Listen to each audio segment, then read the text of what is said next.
Hello everybody, Sian Burton here, your marketing and scaling expert for private practice owners. And today we are talking about the feminine approach to business, what that actually means, what it looks like, and how you can harness it to really grow your practice in a way that aligns with your values and honors your family commitments. Now, if you haven't come across me before, my name is Sian Burton. I work specifically with female private practice owners who are looking to scale their practice to $1 million and beyond, but who want to do that in a way that feels really good and doesn't feel like they are sacrificing their values in order to do that. So let's talk about what that looks like and how you can identify the difference between the masculine and feminine energies and the approaches that they then create. So let's start first and foremost with what the masculine and feminine energies are and what they are not. So the feminine energies are nothing to do with gender. Let me start there. And they are more to do with the concept of yin and yang. They've been turned into the masculine and feminine energies because I think it has more context to day-to-day life. So the feminine energies are around living for joy, quality, intuition, being, collaboration, peace, being nurturing, seeking pleasure, and community, and needing other people around us. So needing to be in community. The masculine energies are around survival. They're around quantity and logic, doing, competing, being decisive. They can be a more like open to conflict, assertive, directing, outcome orientated, and can be quite fiercely independent. Now, neither of those are good or bad. And like I said, it has nothing to do with gender. So it's not that men are good and women are bad, or men are good in business because they have those traits and women aren't. However, we will have a dominant energy. Women, for the most part, will have the feminine energy as their dominant energy, particularly for you ladies who are here watching this in allied health, so in caring professions. You're more likely to be more comfortable in those energies than those of being assertive, competitive, super decisive, directive, hyper independent. Comment in the chat if that feels true for you and you're like, yeah, no, that's about right. I align more with those feminine values. And so how does that then play out, right, in business? Because we are told as women that we're too soft to be good at business. We're not assertive enough. We're not decisive enough. We don't focus on data enough, and we're not enough, right? That's the very common story that as women we're told. And we're also shown representations of male business owners and honestly the male coaches in this space who are what might be termed hyper masculine, so very assertive, very dominant, very data driven, very analytical, very focused on KPIs and numbers and profit and things that feel quite alien to many of the women I work with in Success Without Sacrifice, my program. So what that can lead to is women feeling like, oh, I don't know how to do business. I'm no good at this business thing. I hear all the time, I'm a clinician, not a business owner, right? But that's not actually a true reflection of the strengths that you have. Because if you move outside of the allied health space and you look at other big brands that we know and love, they actually really embrace these feminine values in the way that they've built their brands and their business. Like if you think of Apple, and I know this is the one that everybody uses, but they've built community around their products. Like I'm an Apple user, right? I'm part of a community because I'm an Apple user. Likewise, you're not part of our community because you're a PC user. So they've built community. They nurture me through telling me that if you use our product, you can connect more with your family, you can save time, you can stay up to date with the latest technology and feel like you're moving forward and being progressive. So they're really using these feminine values through their marketing. They're not being dominant and telling me you should buy our products because our products are the best, because that doesn't work, right? But allied health is quite a bit behind from this marketing approach, and there's a perception still that that's the way to go.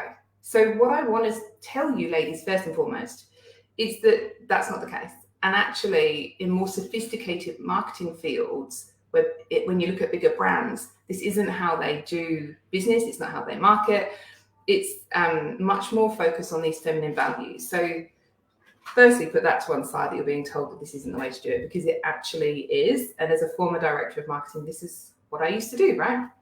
So then it becomes, well, then how do I harness this?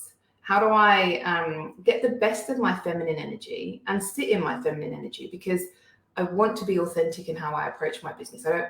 Many of you will have tried putting other more masculine strategies and tactics and approaches in place in your business, and they just feel awful. It's like you're trying to mix oil into your water and it just floats to the top and makes a mess, right? So how do we then approach it in a more feminine way so we can be in our feminine energy, but not lose all the amazing power and insight and wonderful things that the masculine energy brings? And it's about owning your feminine energy and knowing that actually it's really powerful and it's an amazing way to build a business to have that as your foundation, but tapping into the masculine energy when you need to so that it can empower your feminine energy. So this is all very conceptual, I know. So I'm going to give you some tangible examples because I don't want to be so high up that you don't understand what I'm talking about. So let's say that a feminine value is around quality. Now, if all we focused on was quality and we said that we're only going to see the very best quality clients, they have to be our perfect clients, we won't see anybody else, you're going to have an issue around attracting enough clients into your practice in order to grow and scale and fill a team, right? And also with such an overwhelming demand for services right now, I know for many of you, that goes against the nurturing, encompassing feminine values of providing support to the community, right? But equally, if we just go with the masculine approach of quantity, like just bring as many people through as possible, the more people we see, the more money we'll make, right? I know you all to, I know that's what some people are talking about. Patient visit average, KPI, returning patients, like utilization across the business has to be super high, which leads to team burnout. But if we're not doing that, then where's the middle ground? And so what we want to understand is my feminine desire, because that energy is so my foundation, is to provide really high quality. And I know this to be true because all the women I work with provide exceptional quality services. But I need to have enough quantity to make it worthwhile and to make it work and to make it scalable. So the middle ground is to have the right quality of clients in the right quantity to allow the business to scale, to allow opportunities for people to seek out services they need, but without going to making it a supermarket conveyor belt of clients coming through the practice, and not making it so there's 3 or 4 clients a day because they have to meet 25 criteria to achieve your quality standards. Does that make sense? I'd love to hear whether this is making sense for you. So we're finding the middle ground between the masculine energy and the feminine energy so that you can be in your feminine energy as your foundation, but leverage the masculine to really make that powerful. So let's look at another example. Intuition and logic. So if we just say we're going to make decisions by intuition, it can be really hard if you have not honed that gut feeling and trusted it and paid attention to where it has worked well, to the point that you completely trust your intuition. And that's a place to get to, right? It takes time and a lot of work. If you're not there yet, with very few of you here will be, but you have a gut instinct, right? How do you're not going to be able to make decisions based on that because you won't trust it. You'll think, well, I feel like maybe this is the right thing to do, but I don't know. I'm not sure. I'm not certain. So I won't do anything. I'll wait, right? And that's a terrible approach to business, just to wait and see. But equally, if all you do is do it on logic, That's where you end up hiring bad team members because on paper they look great and in the interview they sounded great, and you ignored that feeling inside you that said, this person's not a good fit, because logically they're great, right? That's where you end up there. And I'm sure all of you have done that too, where you're like, this person's a disaster. They on paper were perfect and it's awful, right? So where is the middle ground? The middle ground is to feel into what feels like the right decision, and then to back it up with logic, to test it and back it up with logic. So if intuitively you feel like the two people in front of you, the one who has less experience feels like the best fit, even though logically that doesn't make sense. What you can do is to look and say, okay, well, maybe they're not the most experienced of the two, or they're not the most skilled of the two, but logically, could they work? Do they have some qualifications? The qualifications I need, not some qualifications. Do they have some experience? It might be that they don't have a license. Yeah, maybe they need to be licensed in your state, or they're waiting for their Medicare approval to come through, and so they can't start working immediately like the other person who maybe would be more experienced, maybe, but they feel like a better fit. That's the middle ground. Follow your intuition and just sense check it with logic. Don't blindly follow logic. And unless you truly know and trust your intuition without doubt, I wouldn't blindly follow your intuition either, because we don't know the difference between being emotionally impulsive and intuition. And I can talk to that with confidence myself, because as someone with ADHD, it's really hard for me to split out what is me being impulsive and what is me having intuition about something. I'm getting much better at it, but it can be quite tricky. So that's the middle ground for that one. I'd love to hear, I don't know if I'm not seeing your comments. Let me see if they're on the chat here. I would love to hear how this is resonating for you. And if you're watching it back, pop it in the comments and we can chat about it. So let's do one more. Let's do being versus doing. Let's think about being versus doing. So this is a great one because I see this so often with the women that I work with.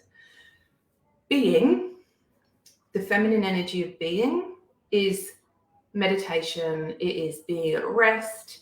It is sitting quietly in silence. It is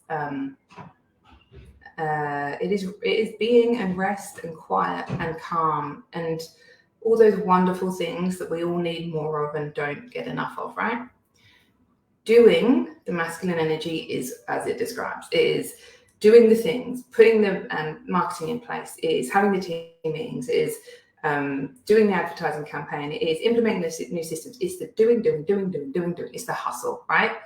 And what happens, this is a really common one where women will find themselves in the masculine energy and getting completely burnt out, is that when we do, and we don't allow ourselves to be, we burn ourselves out. And like men will burn themselves out doing that too. This isn't a woman versus man thing. This, like I said, it's not gender orientated.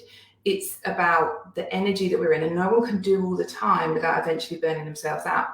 But equally, you're not going to grow a business if you're being all the time, because it's got to take some action, right? So the middle ground is to find the balance between the two.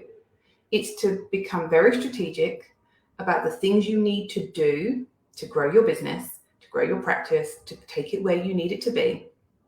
And then to be very strategic about when and how you be. And I want to share an example of this in its true wonder, because at our client retreat earlier this year, we had a meditation expert come in and a breathwork person come in. And after both sessions, with 20 clients going through them, both the instructors at the two retreats said, set an intention of something you would like to come out of this session. After all 4 sessions, someone was like, oh my goodness, I've been trying to figure this thing out for months, weeks, and the answer just came to me. When we are trying to do, when we are trying to find the answer, when we are figuring out the answer, is doing. Creating space for the answer to come to us, because we already know what it is being. And when you find the middle ground of giving yourself space to be, to rest, to be calm, to be quiet, so you can hear the things you need to do, then you can do. And you can do with direction. Instead of just doing in the hope of getting it right, it's much more directed and strategic because you're being and then doing. And then when you're done doing, you go back to being. And we build this integrally into my program Success Without Sacrifice, because women do too much and we be too little, and we make it incredibly hard for ourselves when we do that, because we're not leveraging our feminine energy. We're burning ourselves out trying to be something that we're not, which is constantly in that masculine energy. So, we focus a lot on what feels like the next right move for you. We have a breathwork person that comes in. We do a lot of quiet focus. We do a lot of focus on creating quiet time and calm in the lives of our clients, so that they can have the time to be able to figure out what they should be doing, and then we can support them with that doing.